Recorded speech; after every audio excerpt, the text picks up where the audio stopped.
नमस्कार। आप सभी का हार्दिक स्वागत है भक्ति कुटुंब में। हर भक्त एक परिवार। आज हम एक ऐसी यात्रा पर निकल रहे हैं जो केवल इतिहास की नहीं, केवल किसी धर्म की नहीं, बल्कि मानव चेतना की यात्रा है। एक ऐसी यात्रा जो हमें अपने अस्तित्व, अपने कर्तव्य और अपने जीवन के उद्देश्य से परिचित कराती है। आज का विषय है सनातन धर्म क्या है। ये प्रश्न जितना सरल दिखाई देता है, उसका उत्तर उतना ही गहरा है। बहुत से लोग मानते हैं कि सनातन केवल एक धर्म है। कुछ लोग इसे हिंदू धर्म का दूसरा नाम कहते हैं, कुछ इसे पूजा पद्धति मानते हैं, तो कुछ इसे केवल परंपराओं का संग्रह समझते हैं। लेकिन क्या वास्तव में सनातन केवल इतना ही है? यदि कोई व्यक्ति मंदिर नहीं जाता फिर भी सत्य बोलता है, सभी प्राणियों के प्रति करुणा रखता है, प्रकृति का सम्मान करता है और अपने कर्तव्य का ईमानदारी से पालन करता है, तो क्या वह सनातन के मार्ग पर नहीं है? इन्हीं प्रश्नों के उत्तर खोजने के लिए आज हम साथ चलेंगे। सबसे पहले आइए सनातन शब्द को समझते हैं।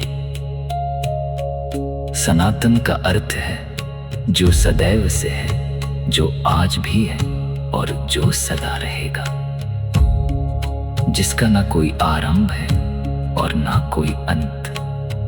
जैसे सूर्य प्रतिदिन उदय होता है, जैसे ऋतुएं बदलती रहती हैं, जैसे बीज से वृक्ष और वृक्ष से फिर बीज बनने का क्रम चलता रहता है। प्रकृति का यह चक्र अनादि और अनंत है। इसी प्रकार सत्य, करुणा, प्रेम, सेवा और धर्म के मूल सिद्धांत भी सनातन है। वे किसी समय विशेष में उत्पन्न नहीं हुए और न ही किसी समय समाप्त होंगे। अब एक और महत्वपूर्ण प्रश्न, धर्म क्या है? आज के समय में धर्म शब्द को अक्सर अंग्रेजी के रिलीजन के समान माना जाता है, लेकिन भारतीय दर्शन में धर्म का अर्थ इससे कहीं अधिक व्यापक है। धर्म का अर्थ है वह स्वभाव, वह गुण जो किसी वस्तु को वही बनाता है जो वह है। अग्नि का धर्म है जलाना, जल का धर्म है शीतलता देना, वृक्ष का धर्म है फल, फूल और छाया देना, और मनुष्य का धर्म केवल किसी विशेष पूजा पद्धति का पालन करना नहीं है।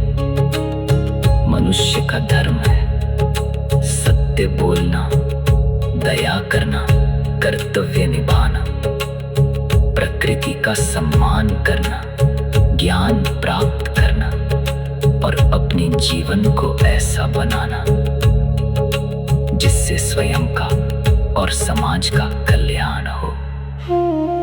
जब मनुष्य अपने इस स्वभाव के अनुसार जीवन जीता है, तभी वो वास्तव में धर्म का पालन करता है। इसीलिए सनातन धर्म को अनेक विद्वान जीवन जीने की कला भी कहते हैं। ये केवल मंदिर तक सीमित नहीं है, ये हमारे विचारों में है, हमारे व्यवहार में है, हमारे परिवार में है, हमारे भोजन में है, हमारे उत्सवों में है, हमारे प्रकृति प्रेम में है।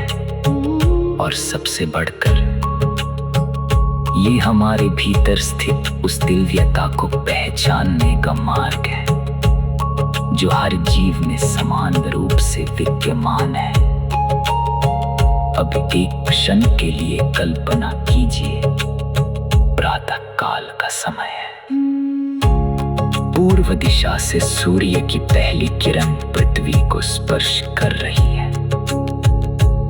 पक्षियों का मधुर कलरव सुनाई दे रहा है। मंद मंद वायु बह रही है। एक ऋषि नदी के तट पर ध्यान मग्न बैठे हैं। उनके हाथ में कोई पुस्तक नहीं है, कोई आधुनिक उपकरण नहीं है, फिर भी वे ब्रह्मांड के रहस्यों पर चिंतन कर रहे हैं। यहीं से सनातन की महान परंपरा हमें दिखाई देती है। प्रकृति से सीखना, अनुभव से जानना और सत्य की खोज करना। सनातन हमें सिखाता है कि ज्ञान केवल पढ़ने से नहीं, बल्कि जीवन को सजगता से जीने से भी प्राप्त होता है। इसी विचार के साथ हम अगले भाग में जानेंगे। क्या सनातन धर्म का कोई संस्थापक था? वेदों की उत्पत्ति कैसे हुई? बाय।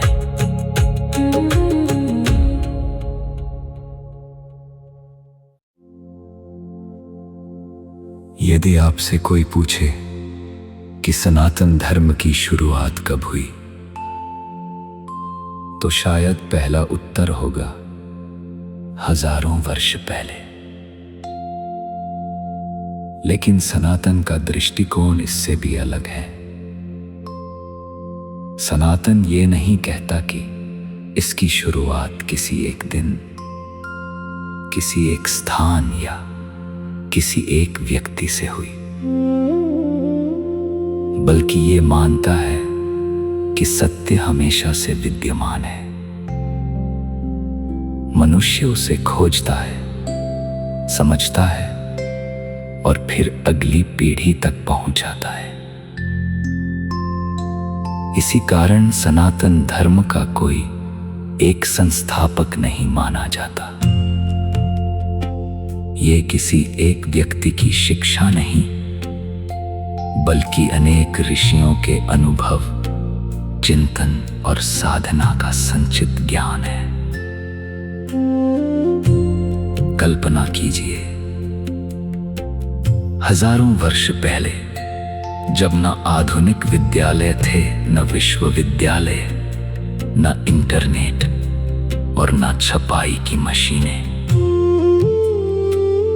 उस समय भारत की पवित्र नदियों के किनारे, घने वनों में और हिमालय की शांत गुफाओं में अनेक ऋषि वर्षों तक तप, ध्यान और आत्मचिंतन करते थे।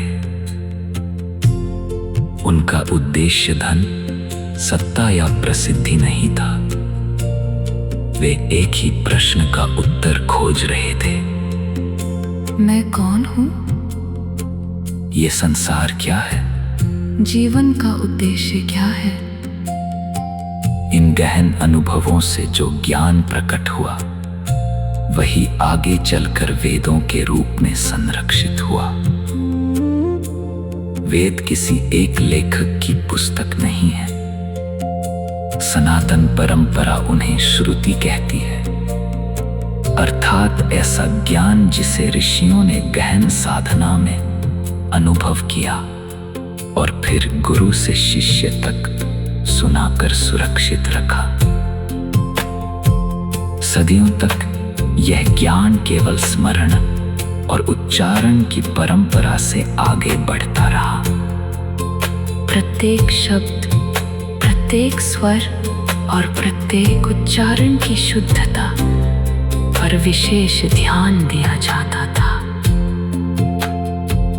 यही कारण है कि वैदिक परंपरा आज भी विश्व की सबसे प्राचीन जीवित ज्ञान परंपराओं में गिनी जाती है।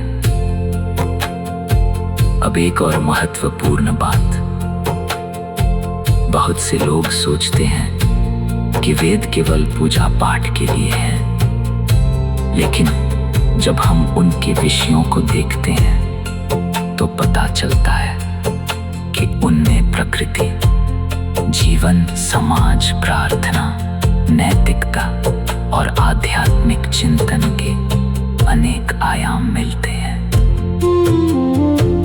सनातन हमें अंधविश्वास नहीं बल्कि प्रश्न पूछने का साहस भी सिखाता है।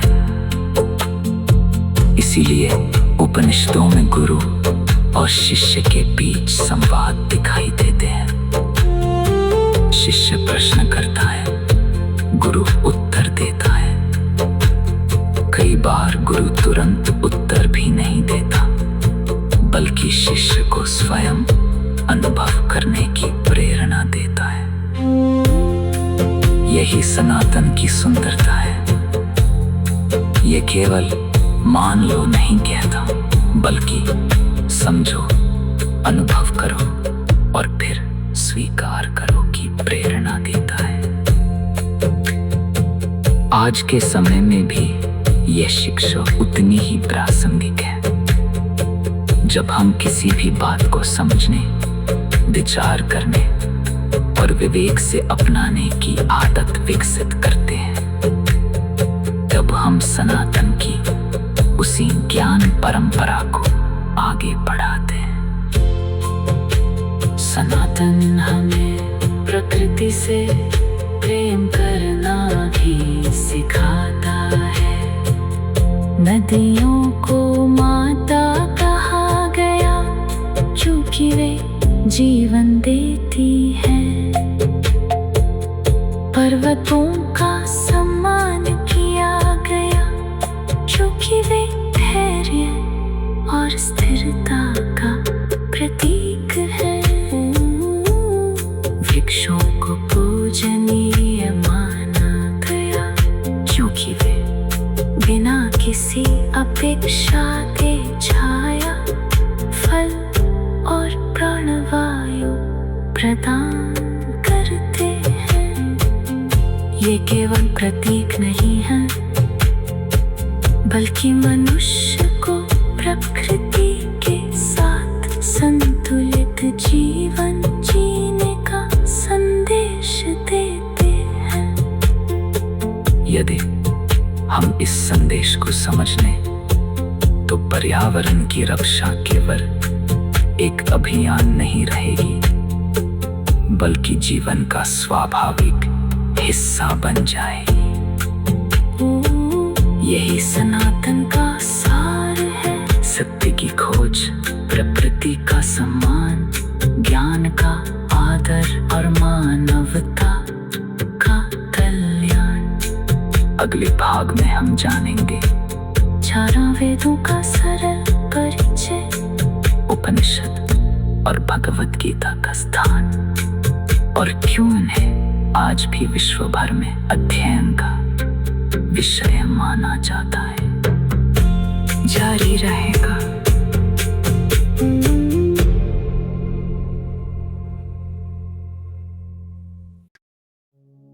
नमस्कार। अब तक हमने जाना कि सनातन धर्म किसी एक व्यक्ति द्वारा स्थापित नहीं किया गया, बल्कि ये अनगिनत ऋषियों की तपस्या, अनुभव और आत्मज्ञान का परिणाम है। अब प्रश्न उठता है, यदि सनातन इतना प्राचीन है तो इसका ज्ञान आज तक सुरक्षित कैसे रहा? इस प्रश्न का उत्तर हमें वेदों, उपनिषदों और श्रीमद् भगवद गीता में मिलता है। सबसे पहले बात करते हैं 4 वेदों की। वेदों को सनातन ज्ञान का आधार माना जाता है, लेकिन वे केवल धार्मिक ग्रंथ नहीं हैं, वे जीवन को समझने का माध्यम है। पहला है ऋग्वेद। ऋग्वेद में प्रकृति की महिमा, ईश्वर की स्तुति और जीवन के गहरे रहस्यों पर आधारित अनेक सूक्त हैं। इसमें हमें ये भावना मिलती है कि संपूर्ण सृष्टि एक ही विराट चेतना से जुड़ी हुई है। दूसरा है यजुर्वेद। यह हमें कर्म, यज्ञ और उत्तरदायित्व का संदेश देता है। यहाँ यज्ञ का अर्थ केवल अग्नि में आहुति देना नहीं, बल्कि अपने जीवन को समाज और प्रकृति के हित में समर्पित करना भी है। तीसरा है सामवेद। इसे संगीत का आधार माना जाता है। इसमें मंत्रों का गान है। भारतीय शास्त्रीय संगीत की जड़ें भी इसी परंपरा से जुड़ी मानी जाती हैं। यह हमें बताता है कि संगीत केवल मनोरंजन नहीं, बल्कि मन को ईश्वर की ओर ले जाने का माध्यम भी हो सकता है। और चौथा है अथर्ववेद। इसमें दैनिक जीवन, स्वास्थ्य, समाज, प्रकृति और मानव कल्याण से जुड़े अनेक विषय मिलते हैं। यह दर्शाता है कि सनातन केवल आध्यात्मिक नहीं, बल्कि व्यावहारिक जीवन पर भी समान ध्यान देता है। लेकिन वेदों का ज्ञान यहीं समाप्त नहीं होता। समय के साथ ऋषियों ने इन शिक्षाओं के गहरे अर्थ पर चिंतन किया। इसी चिंतन से उपनिषदों का जन्म हुआ। उपनिषद प्रश्न पूछते हैं, मैं कौन हूं? क्या शरीर ही मेरी पहचान है? क्या मृत्यु अंत है या एक नई यात्रा की शुरुआत? उपनिषद हमें बाहर की दुनिया से अधिक अपने भीतर झांकना सिखाते हैं।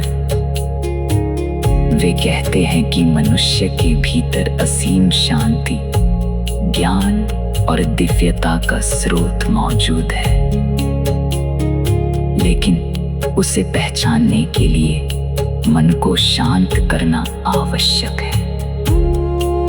इसीलिए ध्यान, आत्मचिंतन और विवेक को इतना महत्व दिया गया।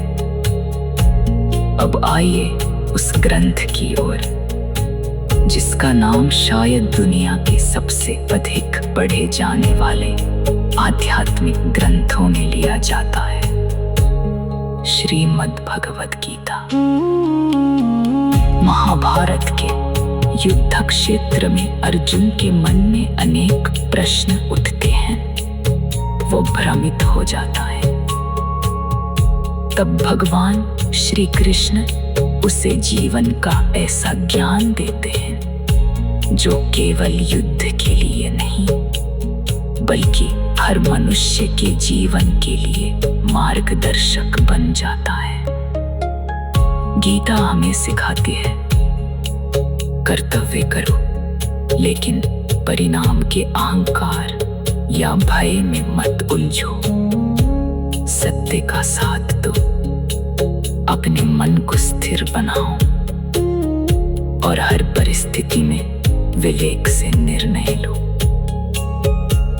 इसीलिए गीता आज भी केवल धार्मिक ग्रंथ नहीं, बल्कि जीवन प्रबंधन का अद्भुत मार्गदर्शक मानी जाती है।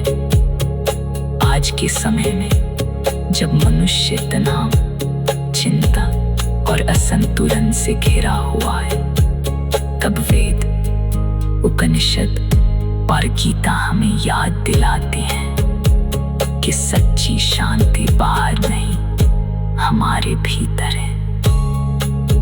ज्ञान का उद्देश्य केवल जानकारी बढ़ाना नहीं, बल्कि जीवन को बेहतर बनाना है। जब ज्ञान से विनम्रता आए, जब शक्ति से सेलाओ और जब सफलता से अहंकार नहीं, बल्कि कृतज्ञ का जन्म ले, तभी सनातन की शिक्षा हमारे जीवन में उतरती है। तो क्या वेद केवल अतीत की धरोहर है, या वे आज भी हमारे जीवन को दिशा दे सकते हैं? इस प्रश्न का उत्तर शायद हर श्रोता को स्वयं अपने भीतर खोजन।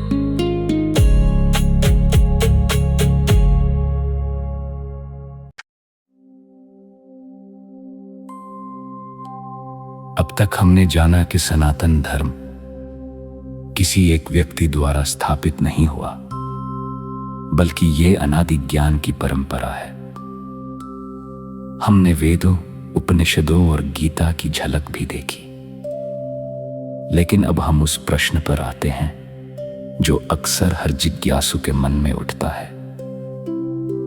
यदि परमात्मा एक है, तो सनातन में इतने सारे देवी देवता क्यों हैं?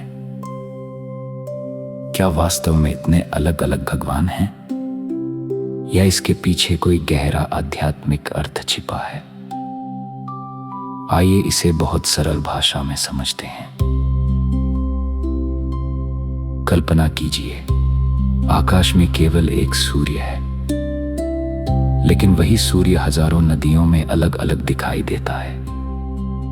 कहीं वो शांत झील में चमकता है, कहीं समुद्र की लहरों पर झिलमिलाता है, कहीं छोटे से जलपात्र में भी उसकी छवि दिखाई देती है। क्या सूर्य अनेक हो गया? नहीं, सूर्य एक ही है, दिखाई अनेक रूपों में देता है। ठीक इसी प्रकार सनातन दर्शन कहता है कि परम सत्य एक है, लेकिन उसकी अनुभूति और उपासना के अनेक मार्ग हो सकते हैं। किसी के लिए भगवान श्री राम आदर्श मर्यादा के प्रतीक हैं, किसी के लिए श्री कृष्ण प्रेम, करुणा और ज्ञान के स्वरूप हैं, किसी के लिए भगवान शिव वैराग्य, ध्यान और आंतरिक शांति के प्रतीक हैं। मां दुर्गा शक्ति और साहस का संदेश देती हैं। श्री गणेश बुद्धि, विवेक और शुभारंभ के प्रतीक हैं। सूर्यदेव प्रकाश, ऊर्जा और अनुशासन की प्रेरणा देते हैं। इन सभी रूपों का उद्देश्य मनुष्य को किसी न किसी दिव्य गुण की ओर प्रेरित करना है। सनातन हमें ये नहीं सिखाता कि केवल एक ही मार्ग सही है। वो कहता है, सत्य तक पहुंचने के अनेक मार्ग हो सकते हैं, लेकिन लक्ष्य एक ही है, आत्मा का उत्थान और परम सत्य की अनुभूति। यही कारण है कि भारत में आपको विविध परंपराएं देखने को मिलती हैं। कहीं भजन गाए जाते हैं, कहीं ध्यान किया जाता है, कहीं जप होता है, कहीं सेवा को सबसे बड़ी पूजा माना जाता है, और कहीं मौन साधना को सर्वोच्च स्थान दिया जाता है। इन सभी का उद्देश्य अलग अलग दिखाई दे सकता है, लेकिन दिशा एक ही है, मनुष्य को श्रेष्ठ बनाना। अब एक और सुंदर बात समझिए, सनातन केवल भगवान की पूजा करना नहीं सिखाता, वह भगवान के गुणों को अपने जीवन में उतारना सिखाता है।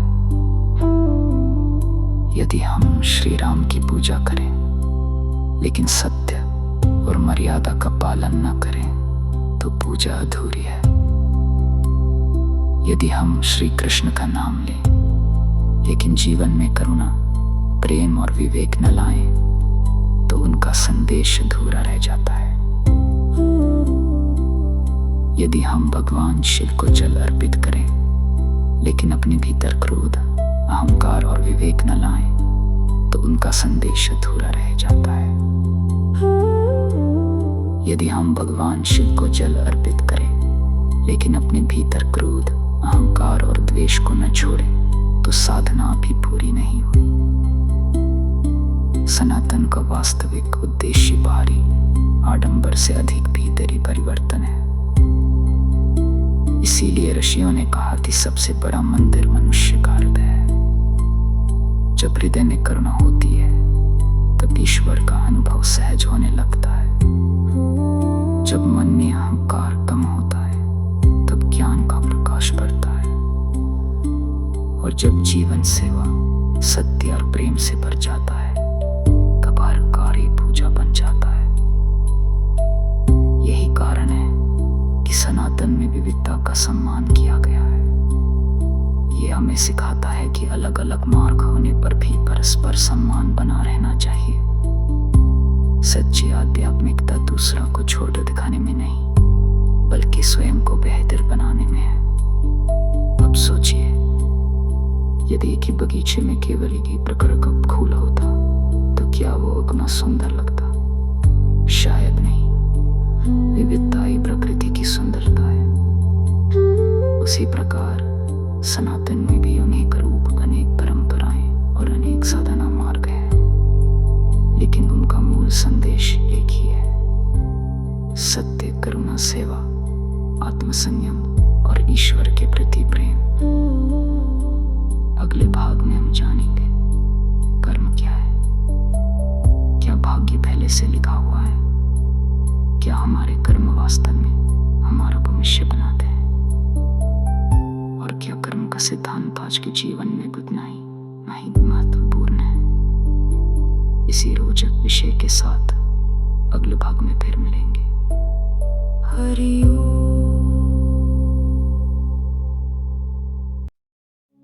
हरिओम।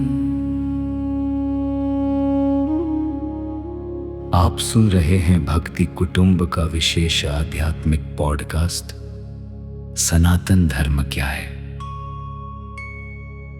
अब तक हमने जाना कि सनातन केवल पूजा पद्धति नहीं बल्कि जीवन जीने का विज्ञान है। हमने वेदों, उपनिषदों और देवी देवताओं के गहरे अर्थ को समझा। अब हम उस विषय पर आते हैं जिसने हजारों वर्षों से मनुष्य को सोचने पर मजबूर किया है। क्या हमारा भाग्य पहले से लिखा हुआ है, या क्या हमारे कर्म ही हमारा भविष्य बनाते हैं? सनातन धर्म का उत्तर बहुत संतुलित और प्रेरणादायक है। ये कहता है कि मनुष्य को कर्म करने का अधिकार है, लेकिन फल पर उसका अधिकार नहीं। इसका अर्थ ये नहीं कि फल मिलेगा ही नहीं। इसका अर्थ है कि फल अनेक कारणों से मिलकर बनता है। हमारे प्रयास, परिस्थितियां, समय और अनेक ऐसे कारण जिन्हें हम हमेशा नहीं देख पाते। लेकिन एक बात निश्चित है, कर्म कभी व्यर्थ नहीं जाता। कल्पना कीजिए कि एक किसान खेत में बीज बोता है। वो बीज बोने के बाद रोज उसे खोदकर नहीं देखता कि पौधा निकला या नहीं। वो धैर्य रखता है, जल देता है, मिट्टी का ध्यान रखता है, और समय आने पर वही बीज विशाल वृक्ष बन जाता है। हमारे कर्म भी ऐसे ही बीज हैं। हर विचार, हर शब्द, हर कार्य हमारे जीवन की भूमि में एक बीज की तरह बोया जाता है। अच्छे विचार, अच्छे कर्म और अच्छे संस्कार धीरे धीरे हमारे व्यक्तित्व को बदलते हैं। इसीलिए सनातन कहता है, जैसा कर्म वैसा फल। लेकिन इसका अर्थ केवल दंड या पुरस्कार नहीं है। कर्म का सबसे बड़ा फल ये है कि वो हमें भीतर से बदल देता है। यदि कोई व्यक्ति प्रतिदिन सत्य बोलता है तो सत्य उसके स्वभाव का हिस्सा बन जाता है। यदि कोई प्रतिदिन क्रोध करता है तो क्रोध उसकी आदत बन जाता है। यानी हम केवल अपने कर्म नहीं करते, धीरे धीरे हमारे कर्म ही हमें करते हैं। यही कारण है कि श्रीमद् भगवद गीता में भगवान श्री कृष्ण अर्जुन से कहते हैं, कर्तव्य से पीछे मत हटो। परिस्थिति कठिन हो सकती है, परिणाम अनिश्चित हो सकता है, लेकिन यदि तुम्हारा कर्म सत्य, न्याय और करुणा पर आधारित है तो वह कभी व्यर्थ नहीं जाएगा। आज के जीवन में भी यह शिक्षा उतनी ही उपयोगी है। मान लीजिए एक विद्यार्थी पूरे मन से पढ़ाई करता है, एक डॉक्टर पूरी ईमानदारी से रोगियों की सेवा करता है, एक शिक्षक अपने विद्यार्थियों को केवल किताबें नहीं बल्कि जीवन के मूल्य भी सिखाता है, एक माता पिता अपने बच्चों को अच्छे संस्कार देते हैं। ये सभी कर्म हैं और यही कर्म समाज का भविष्य बनाते हैं। सनातन धर्म हमें केवल बड़े बड़े यज्ञ करने के लिए नहीं कहता। वो कहता है, यदि तुम भूखे को भोजन कराते हो, यदि तुम किसी दुखी व्यक्ति का मनोबल बढ़ाते हो, यदि तुम किसी से प्रेम और सम्मान से बात करते हो, यदि तुम प्रकृति की रक्षा करते हो, तो यह भी उतना ही महान धर्म है। इसीलिए सेवा को सनातन में बहुत ऊंचा स्थान दिया गया है। सेवा केवल दान देना नहीं है, सेवा का अर्थ है जहां आवश्यकता हो वहां अपने सामर्थ्य के अनुसार सहायता करना। अब एक प्रश्न, क्या केवल अच्छे कर्म करने से जीवन में कभी कठिनाई नहीं आएगी? सनातन इसका उत्तर भी बहुत स्पष्ट देता है। कठिनाइयां जीवन का स्वाभाविक हिस्सा है, लेकिन अच्छे कर्म हमें उन कठिनाइयों का सामना करने की शक्ति देते हैं। वे हमारे भीतर धैर्य, साहस और विश्वास का निर्माण करते हैं। और यही सबसे बड़ा धन है। जब मनुष्य समझ लेता है कि हर परिस्थिति उसे कुछ सिखाने का ही है, तब शिकायत कम और सीख अधिक दिखाई देने लगती है। ये ओम शांति शांति शांति। भक्ति कुटुंब के इस विशेष आध्यात्मिक पॉडकास्ट में आपका एक बार फिर स्वागत है। पिछले भाग में हमने कर्म के सिद्धांत को समझा। हमने जाना कि हमारे कर्म केवल हमारा वर्तमान ही नहीं बल्कि हमारा व्यक्तित्व और भविष्य भी बनाते हैं। अब हम सनातन दर्शन के सबसे गहरे और रहस्यमय विषयों में से एक पर चलते हैं, मोक्ष। ये शब्द हम सभी ने सुना है, लेकिन क्या वास्तव में हम इसका अर्थ जानते हैं? बहुत से लोग मानते हैं कि मोक्ष केवल मृत्यु के बाद मिलने वाली कोई अवस्था है। कुछ लोग सोचते हैं कि मोक्ष का अर्थ इस संसार को छोड़ देना है, लेकिन सनातन दर्शन मोक्ष को इससे कहीं अधिक गहराई से समझाता है। आइए इसे एक छोटी सी कहानी से समझते हैं। एक राजा था, उसके पास अपार धन, विशाल महल और असीम शक्ति थी। फिर भी उसे हर समय चिंता रहती थी उसे खोने का भय था, दुश्मनों का भय था, बीमारी का भय था और सबसे बड़ा भय था मृत्यु का। एक दिन उसने एक ऋषि से पूछा, मेरे पास सब कुछ है, फिर भी मैं शांति क्यों नहीं पा रहा?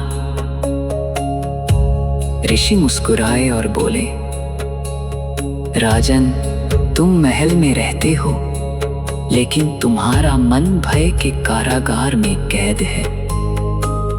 यही बंधन है और इसी बंधन से मुक्त होने का नाम है मोक्ष। सनातन धर्म कहता है कि मनुष्य का सबसे बड़ा बंधन बाहर की दुनिया नहीं है, वास्तविक बंधन है अहंकार, लोभ, क्रोध, ईर्ष्या, मोह और अज्ञान। जब ये धीरे धीरे कम होने लगते हैं, तब मन हल्का होने लगता है, और जब मन शांत हो जाता है, तब भीतर की दिव्यता प्रकट होने लगती है। यही मोक्ष की दिशा है। मोक्ष का अर्थ संसार से भाग जाना नहीं है, बल्कि संसार में रहते हुए भी मन को संतुलित रखना है। भगवान श्री कृष्ण ने भी अर्जुन से युद्ध छोड़ने को नहीं कहा। उन्होंने कहा, कर्तव्य निभाओ, लेकिन आसक्ति से मुक्त होकर। यही सबसे कठिन साधना है। आज के समय में भी ये शिक्षा उतनी ही आवश्यक है। हम अक्सर सोचते हैं, जब मेरे पास बड़ा घर होगा तब मैं खुश रहूंगा, जब पदोन्नति मिलेगी तब शांति मिलेगी, जब सारी समस्याएं खत्म होंगी तब जीवन अच्छा होगा। लेकिन क्या ऐसा होता है? एक इच्छा पूरी होती है तो दूसरी जन्म ले लेती है, फिर तीसरी, फिर चौथी, और मन कभी संतुष्ट नहीं होता। सनातन हमें सिखाता है, सुख वस्तुओं में नहीं, मन की अवस्था में है। जिस दिन मन कृतज्ञ होना सीख जाता है, जिस दिन तुलना कम हो जाती है, जिस दिन सेवा का आनंद स्वार्थ से बड़ा हो जाता है, उसी दिन मोक्ष की यात्रा आरंभ हो जाती है। मोक्ष कोई अचानक मिलने वाला पुरस्कार नहीं है। ये हर दिन के छोटे छोटे निर्णयों से बनता है। जब हम क्षमा करना सीखते हैं, जब हम क्रोध के स्थान पर धैर्य चुनते हैं, जब हम किसी की सफलता देखकर ईर्ष्या नहीं बल्कि प्रसन्नता महसूस करते हैं, तब हम भीतर से मुक्त होने लगते हैं। यही कारण है कि सनातन में ध्यान का इतना महत्व है। ध्यान केवल आंखें बंद करना नहीं है, ध्यान स्वयं को देखना है, अपने विचारों को समझना है, अपने मन की गति को पहचानना है। जब मन शांत होता है तब हमें ये अनुभव होने लगता है कि हम केवल शरीर नहीं हैं, हम केवल नाम, पद और पहचान नहीं है। हम उस चेतना का अंश है जो संपूर्ण सृष्टि में व्याप्त है। और यही अनुभव मनुष्य को भय से मुक्त करता है। मृत्यु का भय कम होने लगता है, असफलता का भय कम होने लगता है, दूसरों से तुलना कम होने लगती है। जीवन एक प्रतियोगिता नहीं बल्कि एक साधना बन जाता है। इसीलिए सनातन धर्म में कहा,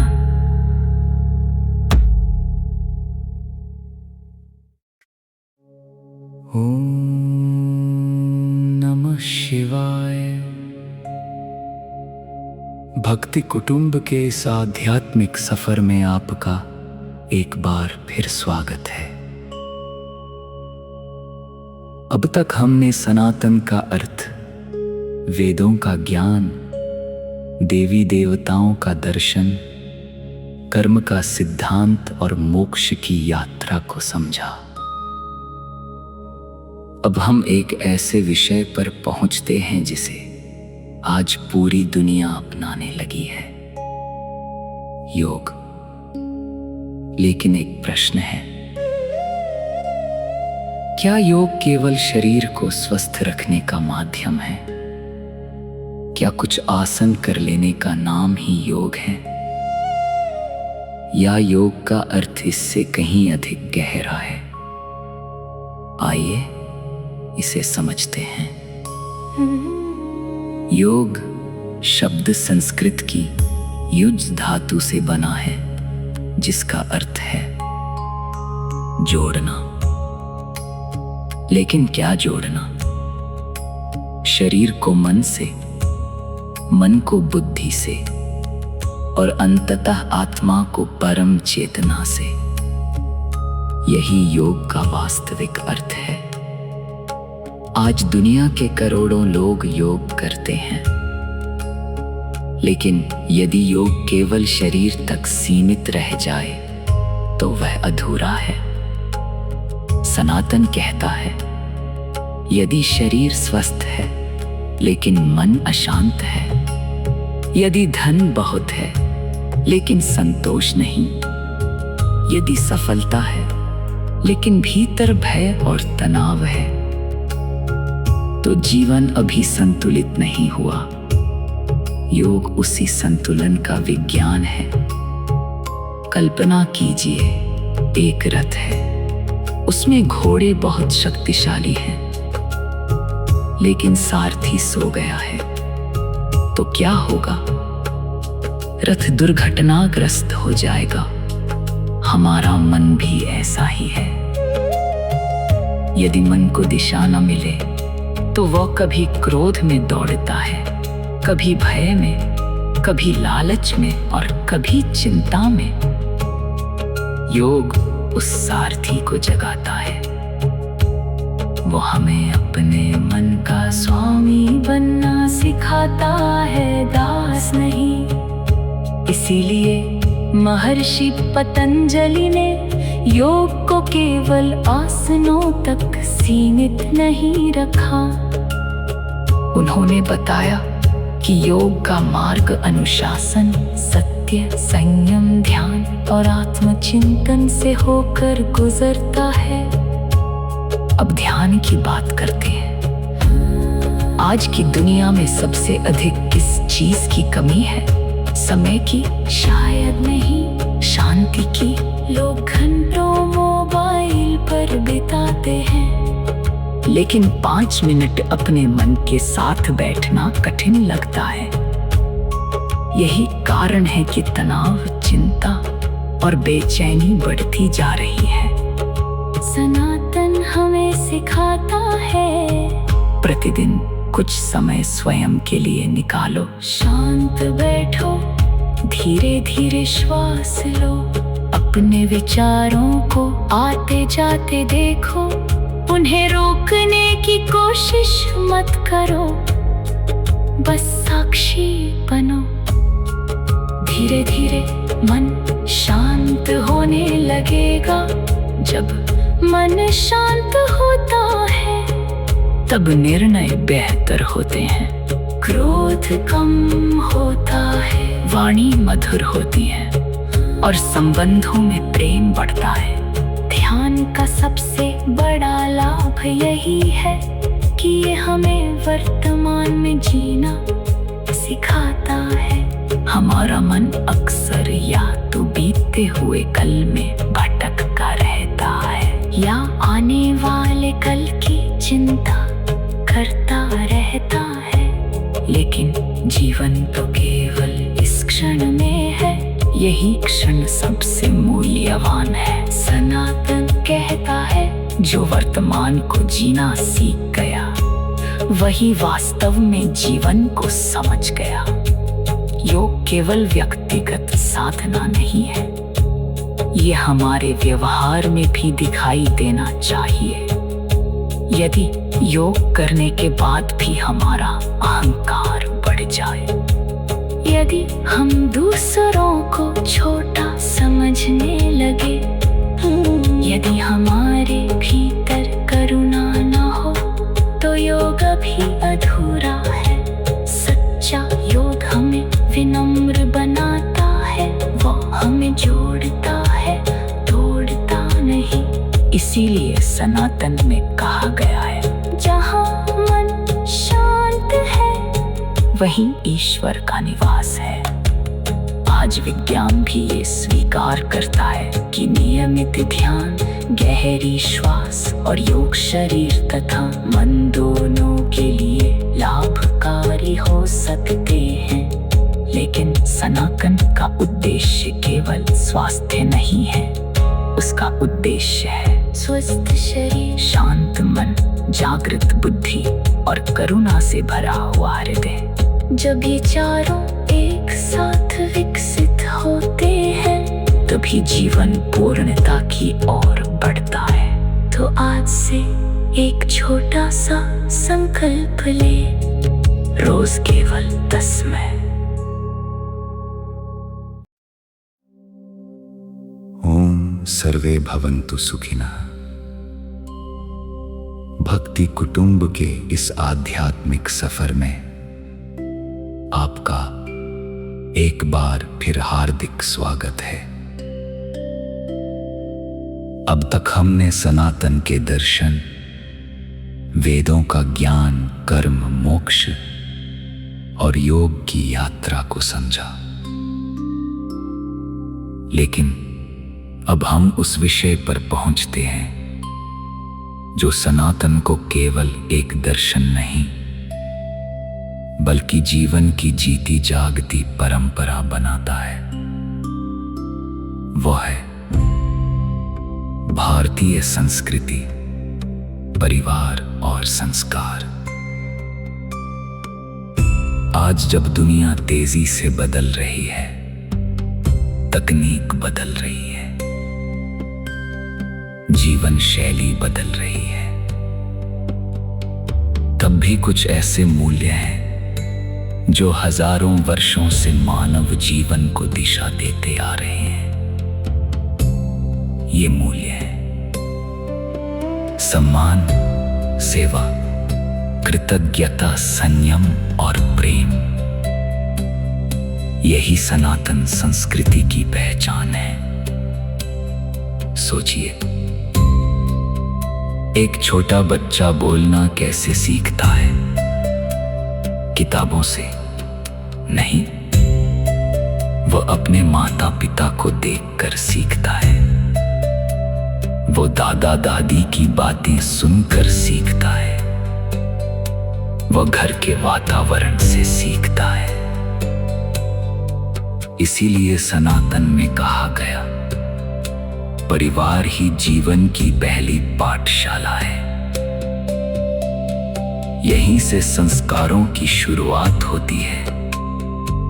जब बच्चा अपने बड़ों का सम्मान करना सीखता है, जब वो भोजन से पहले ईश्वर का धन्यवाद करना सीखता है, जब वो पेड़ पौधों और पशु पक्षियों के प्रति दया रखना सीखता है, तभी उसके भीतर मानवता का बीज अंकुरित होता है।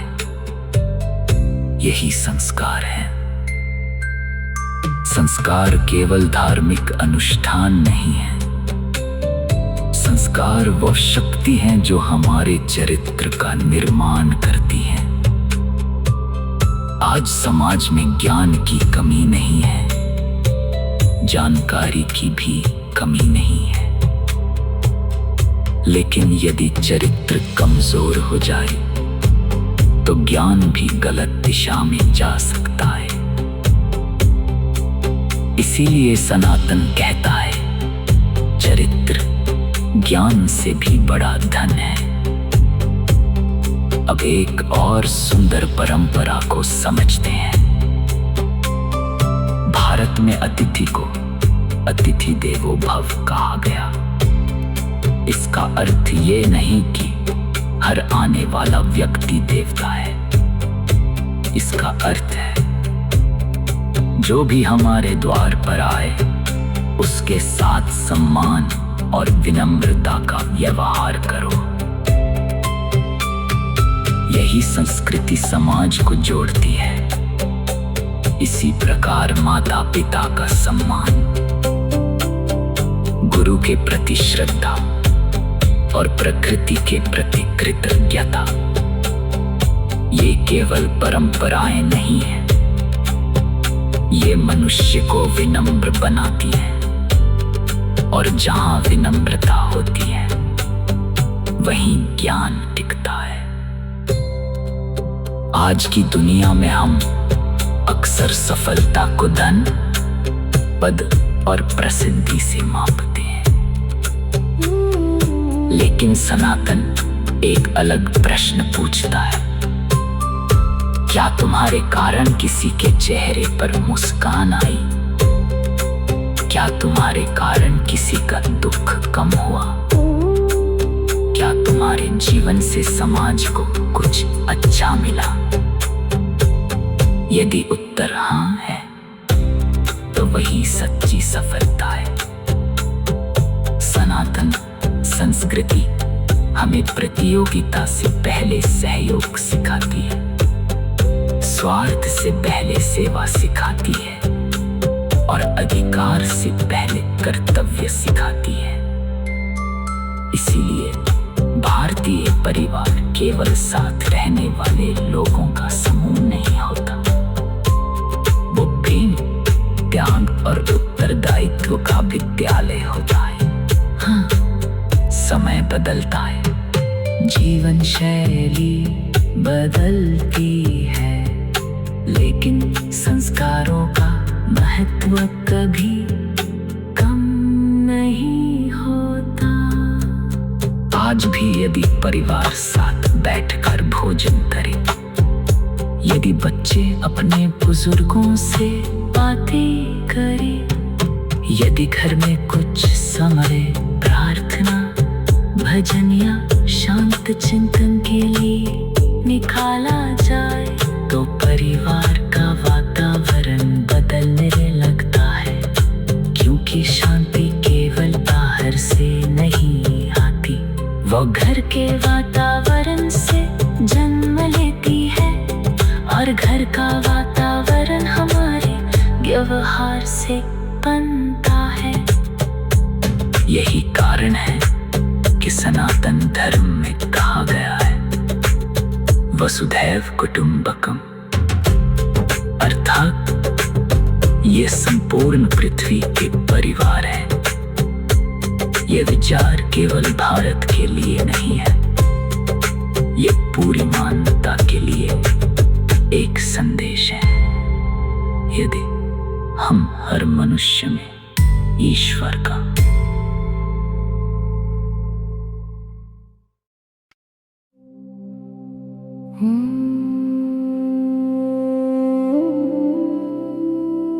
ओम असतो मा सद्गमय तमसो मा ज्योतिर्गमय मृत्योर्मा अमृतम गमय। ओम शांति शांति शांति। भक्ति कुटुंब के इस आध्यात्मिक सफर में आपका पुनः स्वागत है। अब तक हमने सनातन के मूल सिद्धांतों, वेदों के ज्ञान, कर्म, मोक्ष, योग, ध्यान और भारतीय संस्कृति की चर्चा की। अब एक महत्वपूर्ण प्रश्न, क्या हजारों वर्ष पुराना सनातन धर्म आज के आधुनिक युग में भी प्रासंगिक है? जब हमारे हाथ में स्मार्टफोन है, जब कृत्रिम बुद्धिमत्ता यानी AI तेजी से दुनिया बदल रही है, जब पूरी दुनिया इंटरनेट से जुड़ी हुई है, तो क्या सनातन का कोई महत्व बचता है? इस प्रश्न का उत्तर है शायद आज पहले से भी अधिक। क्यों? क्योंकि आज मनुष्य के पास सुविधाएं बढ़ी हैं, लेकिन शांति कम हुई है। घर बड़े हुए हैं, लेकिन परिवार छोटे हो गए हैं। दोस्तों की सूची लंबी हो गई, लेकिन मन की बातें सुनने वाले लोग कम हो गए। जानकारी बहुत बढ़ गई, लेकिन आत्मज्ञान कम होता गया। सनातन हमें याद दिलाता है कि तकनीक जीवन को आसान बना सकती है, लेकिन अर्थपूर्ण नहीं। जीवन को अर्थ मिलता है मूल्यों से, प्रेम से, सेवा से और आत्मचिंतन से। आज सुबह उठते ही हमारा हाथ मोबाइल की ओर बढ़ता है। नोटिफिकेशन, ईमेल, सोशल मीडिया, समाचार, और देखते हमारा मन अनेक दिशाओं में बिखर जाता है। सनातन हमें एक सरल अभ्यास सिखाता है। दिन की शुरुआत बाहर की दुनिया से नहीं, अपने भीतर की दुनिया से करो। कुछ मिनट प्रार्थना, कुछ मिनट ध्यान, कुछ क्षण कृतज्ञता, और फिर अपने दिन की शुरुआत। विश्वास मानिए, दिन वही रहेगा, काम वही रहेंगे, लेकिन उन्हें देखने का आपका दृष्टिकोण बदल जाएगा। आज तनाव एक वैश्विक समस्या बन चुका है। हर उम्र का व्यक्ति किसी न किसी चिंता से घिरा है। विद्यार्थी परीक्षा की चिंता में, युवा करियर की चिंता में, माता पिता परिवार की चिंता में, और बुजुर्ग स्वास्थ्य की चिंता में। सनातन ये नहीं कहता कि समस्याएं समाप्त हो जाएंगी। वो कहता है, अपने मन को इतना मजबूत बनाओ कि समस्याएं तुम्हें तोड़ न सकें। यही योग है, यही ध्यान है, यही आत्मबल है। आज पर्यावरण भी एक बड़ी चिंता है। जलवायु परिवर्तन, प्रदूषण, वनों की कटाई, जल संकट, ये केवल वैज्ञानिक विषय नहीं है, ये मानव जीवन के विषय है। सनातन हजारों वर्षों से हमें सिखाता आया है, प्रकृति केवल उपयोगी वस्तु नहीं, पूजनीय है। जब हम एक वृक्ष लगाते हैं, जब जल बचाते हैं, जब पशु पक्षियों के प्रति करुणा रखते हैं, तब हम केवल पर्यावरण की रक्षा नहीं कर रहे होते, हम सनातन के मूल संदेश को जी रहे होते हैं। आज समाज में मतभेद भी बढ़ रहे, विचारों में भिन्नता है, जीवन शैली अलग है, लेकिन सनातन हमें एक अद्भुत दृष्टि देता है। वो कहता है, असहमति हो सकती है, लेकिन अनादर नहीं होना चाहिए। विचार अलग हो सकते हैं, लेकिन मन में करुणा बनी रहनी चाहिए। यही परिपक्वता है, यही संस्कृति है, यही आध्यात्मिकता है। और शायद आज दुनिया को इसी की सबसे अधिक आवश्यकता है। सनातन हमें केवल सफल बनना नहीं सिखाता, वो हमें सार्थक बनना सिखाता है। ऐसा जीवन जिसे देखकर लोग कहें, इस व्यक्ति ने केवल अपने लिए नहीं जिया, इसने दूसरों के जीवन में भी प्रकाश फैलाया।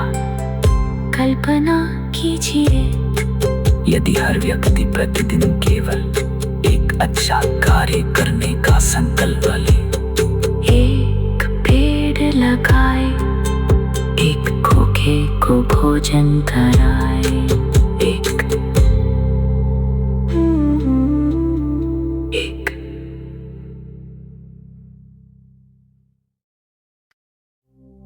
ओम पूर्णमद पूर्णमिदं पूर्णात् पूर्णमुदच्यते पूर्णस्य पूर्णमादाय पूर्णमेवावशिष्यते। ओम शांति शांति शांति। प्रिय श्रोताओं, यदि आप इस पूरी यात्रा में हमारे साथ बने रहे हैं तो सबसे पहले आपका हृदय से धन्यवाद। आज हमने केवल एक विषय नहीं सुना, हमने अपने अस्तित्व, अपने जीवन और अपने कर्तव्यों को समझने का प्रयास किया। अब समय है इस पूरी यात्रा का सार समझने का। आइए स्वयं से एक प्रश्न पूछें, सनातन धर्म आखिर है क्या?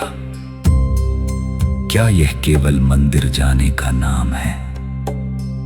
क्या यह केवल पूजा पाठ है? क्या यह केवल व्रत, त्योहार और परंपराएं हैं? इन सब का अपना महत्व है, लेकिन यदि यहीं तक बात रुक जाए तो सनातन अधूरा रह जाता है। सनातन हमें सबसे पहले एक अच्छा मनुष्य बनना सिखाता है। यदि हमारे शब्द किसी का हृदय तोड़ दें, यदि हमारे कर्म किसी को कष्ट पहुंचाएं, यदि हमारे भीतर अहंकार, क्रोध और घृणा बढ़ती जाए, तो केवल बाहरी पूजा से जीवन पूर्ण नहीं होता। सच्ची पूजा तब है जब हमारी वाणी मधुर हो, जब हमारा व्यवहार विनम्र हो, जब हमारा हृदय करुणा से भरा हो और जब हमारे कर्म दूसरों के जीवन में प्रकाश फैलाएं। इसीलिए सनातन में कहा गया, धर्म वह है जो सबके कल्याण का मार्ग प्रशस्त करे। अब एक क्षण के लिए अपनी आंखें बंद कीजिए, कल्पना कीजिए, सुबह का शांत वातावरण है, हिमालय की चोटियों पर उगते सूर्य की पहली किरण पड़ रही है, एक निर्मल नदी शांत गति से बह रही है, पक्षियों का मधुर स्वर वातावरण को पवित्र बना रहा है, हल्की शीतल हवा आपके चेहरे को स्पर्श कर रही है, आप गहरी श्वास लेते हैं और अनुभव करते हैं कि संपूर्ण प्रकृति एक अद्भुत संतुलन में है। अब स्वयं से पूछिए, क्या मैं भी अपने जीवन में ऐसा संतुलन ला सकता हूँ? क्या मैं अपने परिवार के लिए अधिक धैर्यवान बन सकता हूँ? क्या मैं अपने माता पिता के प्रति अधिक कृतज्ञ हो सकता हूँ? क्या मैं अपने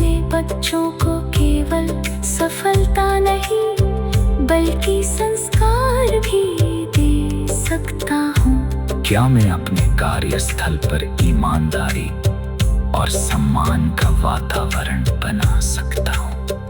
क्या मैं किसी अजनबी के बिना किसी स्वार्थ के सहायता कर सकता हूँ? यदि इन प्रश्नों का उत्तर हाँ है तो समझिए सनातन आपके जीवन में प्रवेश कर चुका है। सनातन का उद्देश्य किसी पर विजय प्राप्त करना नहीं है, सनातन का उद्देश्य स्वयं पर विजय प्राप्त करना है। क्रोध पर विजय, लोभ पर विजय, अहंकार पर विजय, भय पर विजय और अंततः अपने सीमित मैं से ऊपर उठकर संपूर्ण सृष्टि को अपना परिवार मानना। इसी भावना को हमारे ऋषियों ने एक महान वाक्य में व्यक्त किया, वसुधैव कुटुंबकम, अर्थात यह संपूर्ण पृथ्वी एक परिवार है। जब हम इस भावना के साथ जीना प्रारंभ करते हैं तब कोई भी व्यक्ति पराया नहीं लगता। तब सेवा बोझ नहीं लगती बल्कि आनंद बन जाती है। तब प्रकृति केवल संसाधन नहीं रहती बल्कि माता के समान पूजनीय बन जाती है। तब धर्म केवल मंदिर तक सीमित नहीं रहता बल्कि हर कर्म में दिखाई देने लगता है। यही सनातन का वास्तविक स्वरूप है। प्रिय श्रोताओं, आज की इस यात्रा से यदि आप केवल 5 बातें अपने जीवन में उतार ले तो शायद आपका जीवन नई दिशा पा सकता है। पहली बात, प्रतिदिन कुछ समय ईश्वर को नहीं अपने अंतर मन को दीजिए। दूसरी बात, सत्य बोली चाहे वह कठिन ही क्यों न हो। तीसरी बात,